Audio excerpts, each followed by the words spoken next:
Iwe.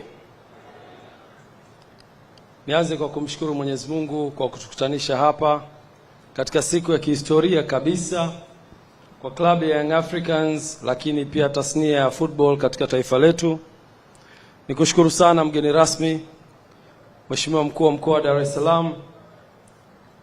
Nakumbuka siku moja katika utambulishi wake mkuu wetu wa mkoa alisema yeye ni baba wa vilabu vyote katika jiji la Dar es Salaam na anazipenda timu zote ambazo ziko katika jiji la Dar es Salaam, lakini kuna timu moja ikishinda anafurahi zaidi. Nakushukuru sana mheshimiwa, na tukupe pole kwa kipigo cha juzi cha Dodoma Jiji, lakini nataka niwahakikishie wananchi tutakwenda tukiwa imara na kutetea kombe letu. Nichukue fursa hii pia kumshukuru Mr. Ghalib Said Mohamed kwa ujio wako pamoja na timu nzima. Ali amewatambulisha watu wote na viongozi wetu wa TFF, lakini ningependa kwa kipekee nitambue pia uwepo wa mkurugenzi kutoka Azam Media, kakaangu Patrick Kaemele, mdhamini wetu, lakini mtu muhimu sana katika maendeleo ya taifa letu katika eneo la football. Na sasa hivi mnakwenda kwenye michezo mbalimbali. Tunawapongeza kwa kazi nzuri mnayoifanya. Lakini pia nitambue uwepo wa mwenyekiti wetu wa mkoa wa Dar es Salaam DRFA, kakaangu Nyambaya. Nakushukuru sana kwa uwepo wako. Shafi Dauda, nikushukuru sana. Umehudhuria katika tukio muhimu sana ambalo ni la kihistoria. Saidiu Mandingo, tunakushukuru pia kwa uwepo wapo. Ndugu zangu kutoka Aga Khan, Olais, karibu sana. Lakini kwa kipekee nitambue viongozi mbalimbali ambao wote wametambulishwa. Sunday, can you please, you and your team, please, can you stand? Jamani, hawa pia ni wageni wetu, na wageni hawa maalum wametoka China, na baada ya muda mfupi tutaona kazi gani imewaleta hapa. You can sit. Ndugu wa Tanzania kwa ujumla wetu, tunayo furaha siku ya leo kukutana hapa kwa ajili ya kuandika historia kubwa. Historia ambayo ilipaswa kuandikwa miaka mingi iliyopita. Klabu yetu ya Young Africans ilikuwa ina dhamira ya kujenga uwanja miaka kadhaa iliyopita. Lakini kwa mipango na kudra za Mwenyezi Mungu, leo tunakwenda kuiandika historia hiyo ya kuwa na uwanja wa kisasa unaomilikiwa na klabu yetu ya Young Africans. Dhamira njema ya viongozi waliopita wameisogeza timu hii mpaka hapa ilipofika, na sisi katika uongozi wetu tukachukua hicho kijiti na kusema tukisogeze mbele zaidi. Leo tunajivunia uwepo wa viongozi hao waliopita kwa kuwa waliweza kuwa na jengo ambalo tunaliona. Mheshimiwa Mkuu wa Mkoa leo anapata fursa ya kutembelea jengo letu, ameliona. Jengo lililojengwa miaka 50 iliyopita. Lakini jengo hilo leo linaweza kutumika na kuwa alama kwa taasisi yetu ya Young Africans. Tunamkumbuka mzee wetu Abeid Aman Karume, Mungu amuhifadhi, kwa kazi hii kubwa ambayo ameifanya. Lakini viongozi hao waliweza kupigania klabu yetu ikawa na ardhi. Leo tunajivunia kuwa na ardhi yenye takriban square mita 1035 katika eneo hili la Jangwani. Ni kazi kubwa iliyofanywa na viongozi waliotutangulia. Na viongozi hao wangeweza kuiuza hii ardhi, kwani kuwa kuna ubaya, nani angewauliza? Lakini hawakuiuza. Waliweza kuishikilia kwa takriban miaka zaidi ya 50 na kuhakikisha ardhi hii kuna siku itakuja kuifaa klabu yetu. Na leo niwahakikishie wananchi, ardhi hii imetufaa na klabu ya Young Africans itakwenda kujenga uwanja juu ya ardhi hiyo ambayo wazazi wetu walitangulia. Tulipoingia madarakani tulisema kipaumbele cha kwanza kitakuwa ni uwanja. Lakini katika hesabu sahihi za uwekezaji, kwa sababu mimi background yangu ni investment, hauwezi kukurupuka timu ambayo haijashinda ubingwa, timu ambayo haijafanya vizuri uwanjani, timu ambayo haina uongozi imara, timu ambayo haina maendeleo mazuri, haivutii wawekezaji, haivutii wafanyabiashara, ukasema mwaka wako wa kwanza ujenge uwanja, la hasha, huwezi kufanikiwa. Biashara inataka kuvutiwa. Mwekezaji yoyote anahitaji kwenda sehemu ambayo iko imara, ina fan base kubwa, ina uongozi imara, ina miundombinu mizuri ya uongozi na utawala, lakini pia inavutia watu wengi. So tulipochukua uongozi, tuliweka kipaumbele cha kuhakikisha timu yetu inafanya vizuri. Tuhakikishe tunaimarisha uongozi. Tuhakikishe tunaimarisha eneo la secretariat ambao Andre Mtini ameifanyia kazi kubwa. Na kupongeza sana Andre Mtini. Tulipoanza kufanya vizuri, tulivutia watu wengi kusogea kwenye timu yetu. Na tukawafanya watu hao leo kuwa tayari kuwekeza kwenye timu yetu. Baada ya kufanya hivyo, miaka minne tumechukua makombe ya ligi kuu ya NBC, tumechukua makombe ya FA Cup, tumechukua ngao za jamii, tumefanya vizuri kimataifa. Sio maendeleo ya kubeza. Lakini sio tu hivyo, tumefanya vizuri pia kwenye wanachama, tumesajili wanachama nchi nzima, tumefungua matawi nchi nzima na matawi mengine yako nje ya nchi. Na hivi sasa tunaelekea sasa kuwavutia watu wengi kuja kwenye klabu yetu, na watu hao watakuwa tayari kuwekeza. Moja katika uthibitisho wa uwekezaji huo, miezi michache iliyopita klabu ya Yanga ilitangaza nafasi za uwekezaji kwenye ujenzi wa uwanja. Taasisi mbalimbali zikaomba, na mwishoni secretariat ikapokea maombi hayo na kuyachuja, na finally kupata majina machache yaliyoletwa kwenye Excom, na tukachukua fursa hiyo kama viongozi wa Excom kuweza kuchambua taasisi hizo ili kumpata aliyekuwa bora ambaye anaweza kutusaidia kwenye eneo la uwekezaji wa uwanja. Hapo ndipo tulipoangukia kwenye mikono ya GSM Group. Tuwapige makofi tafadhali.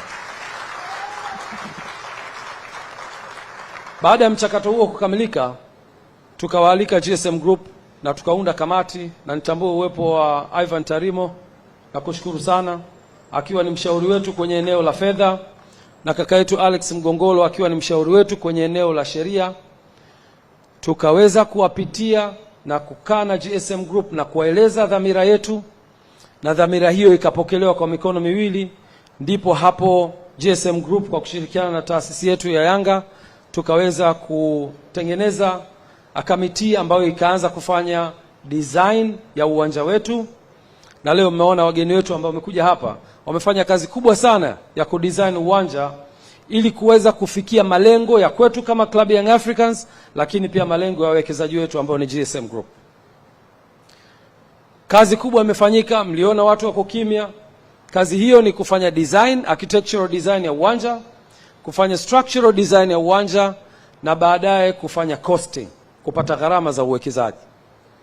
Tumefika mwisho, gharama zimepatikana, michoro imekamilika, na wote pande zote mbili, mwekezaji pamoja na Young Africans, tumeridhika kwa 100% kwamba huo ndio utakaokuwa uwanja wetu.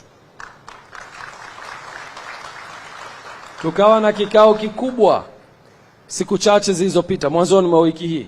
Kikao hicho dhamira yake ilikuwa ni kukubaliana jinsi gani tutakwenda ku-execute huu mradi. Ziko taaluma nyingi sana tumejifunza kutoka kwa wenzetu. Katika uwekezaji kuna kitu kinaitwa build, operate and transfer, BOT. Unaweza ukajenga, ukai-operate na ukafanya transfer.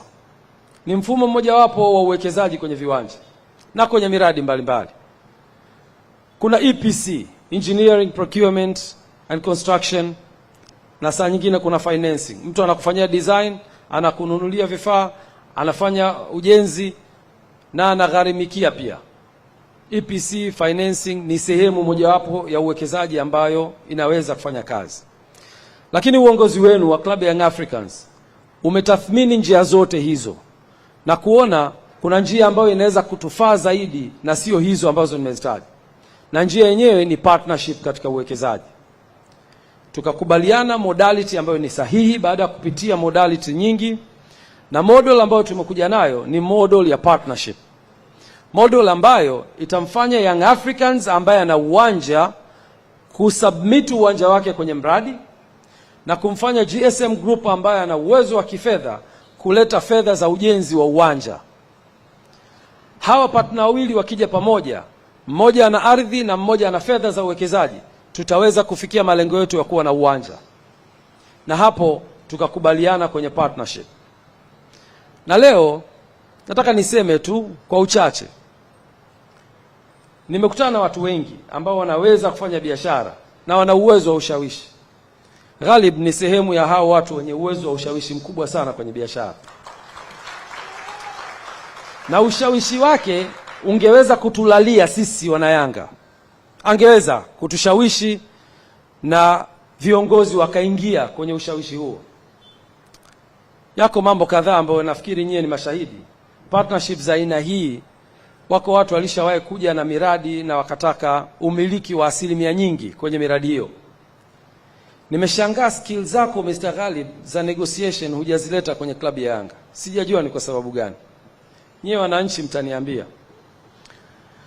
Naweza leo kuthibitisha ya kwamba klabu ya Young Africans imefikia makubaliano ya partnership kati ya Yanga na GSM Group ya 50% katika uwekezaji wa uwanja.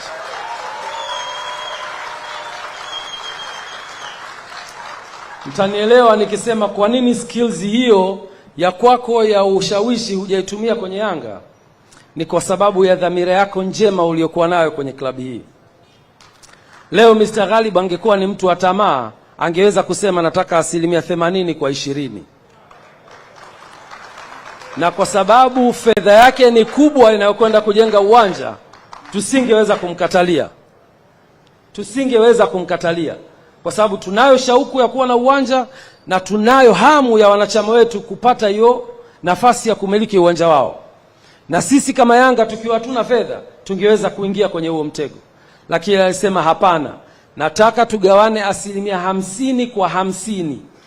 Ili klabu ya Young Africans iwe na umiliki wake na mimi ninayoleta fedha niwe na umiliki wangu. Angeweza kwenda na kusema nataka 51% ili niwe na sauti kwenye hiyo board, lakini hakufanya hivyo.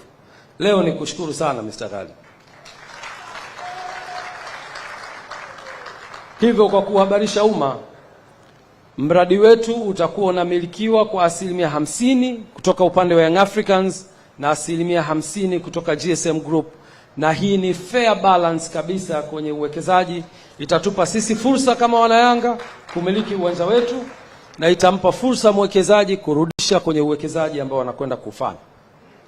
Klabu ya Young Africans contribution yake ni ardhi kwenye uwanja huu, na kampuni ya GSM contribution yake itakuwa ni fedha za kujenga uwanja huu ambao mimi na nyie leo tutakwenda kuona uwanja huu ukiwa na quality ya juu kabisa. Kwa kusema hayo, ni kushukuru sana Mr. Ghalib na GSM Group. Najua sio maamuzi yako binafsi. Kuna timu kubwa nyuma, kianza na makamu mwenyekiti na CEO. Mmefanya kazi kubwa kuhakikisha kwamba tumefikia makubaliano haya. Na ushawishi wenu pia ungeweza kuathiri. Kwa hiyo nawashukuru sana. Ushawishi wenu haujatuathiri wana Yanga.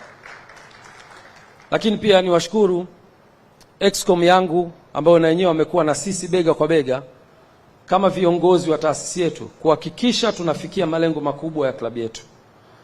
Na nyie pia mngekuwa na dhamira tofauti, tusingeweza kufika hapa. Niwashukuru sana na nimshukuru sana makamu wangu Arafat Haji ambaye leo hatuko naye hapa. Yuko kwenye ibada ya haji, tumuombe Mungu ibada yake Mungu amkubalie. Amekuwa na yeye mstari wa mbele kuhakikisha tunafikia malengo haya. Kwa hiyo niwashukuru sana Excom kwa ujumla wenu, na niwashukuru pia secretariat kwa kazi nzuri mnayofanya. Ndugu wana Yanga, immediately klabu yenu itakuwa na uwanja hapa katika eneo hili tulilofanya. Tungeweza kuwa na hafla kama hii tukaipeleka Serena, tukaipeleka wapi, lakini tuliona tuilete katika ardhi hii ambayo Mungu akijalia maximum miezi 18 mpaka 24 tutasimama hapa kuzindua uwanja huu wa kisasa. Kwa kusema hayo, niwashukuru sana wanayanga wote ambao mmejitoa kuja hapa kushiriki hafla hii. Niwashukuru sana wageni wetu mbalimbali. Na kwa kusema hayo, tutakuwa tayari sasa katika ratiba inayofuata. na naomba nimkaribishe sasa CEO kwa niaba ya Mr. Ghalib. Mr. Ghalib